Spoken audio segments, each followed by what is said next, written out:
The way people organize has evolved alongside humankind.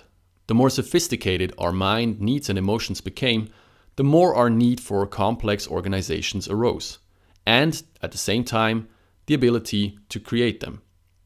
But let's start at the beginning. Early human societies were organized in tribes.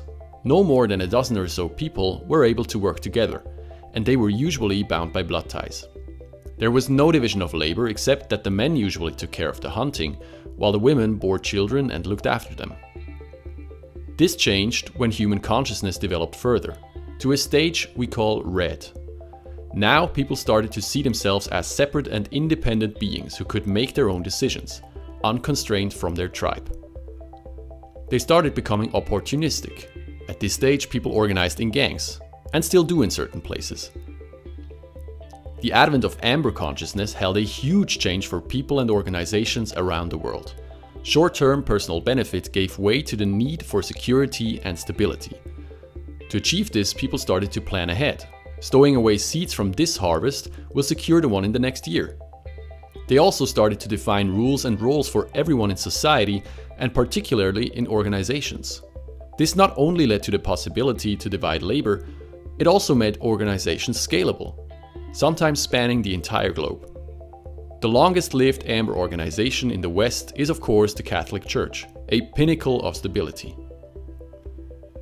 With the Age of Enlightenment and the Industrial Revolution, a new stage of consciousness took the world by storm: Orange. It brought with it the capability to think much more abstractly, design experiments, and develop new technology. The need for stability gave way to the need for success and progress. Orange organizations can adapt to new markets, environmental changes, and regulatory difficulties. Everything is simply taken into the equation, which is then used to maximize profit. Green consciousness started taking the cultural lead in the 1960s and has since established itself in Western society and beyond. Green sees everything in relation to its environment. Instead of maximizing one aspect of work, for example shareholder value, like Orange does, it sees the responsibility toward every being that is touched by the organization, human or not.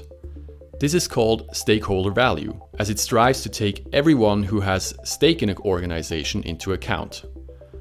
To achieve this, green organizations try to develop a value-driven culture, where shared values are at the core of a company and financial profit is one of the many things that the culture produces. Enter Teal. It is the latest developmental step in both individual consciousness and in organizational development. The most important development here is that Teal appreciates all of the stages that it went through. It can see them in itself, but also in others, and can deal with them appropriately. A Teal organization, therefore, does not have one management system to rule them all, but it creates work forms that fit the workforce. When it comes to Teal individuals and how they organize, three important changes should be mentioned. First, there is a strong need for autonomy. If the company structure allows for a maximum of autonomy and self-organization, it can unlock the great potential that lies behind this need.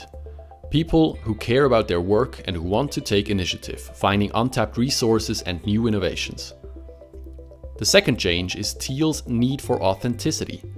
Teal organizations who allow their members to bring more of themselves to work have shown us two things.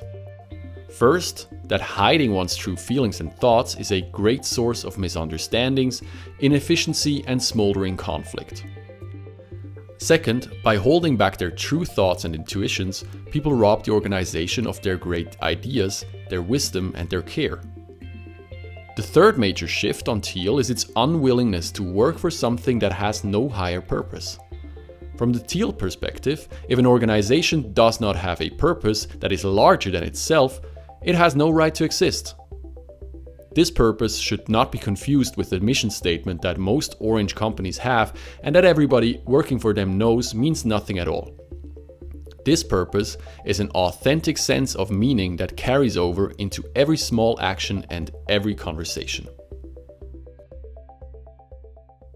Teal will not be the last stage in this evolution of organizations, but at the moment it is the cutting edge.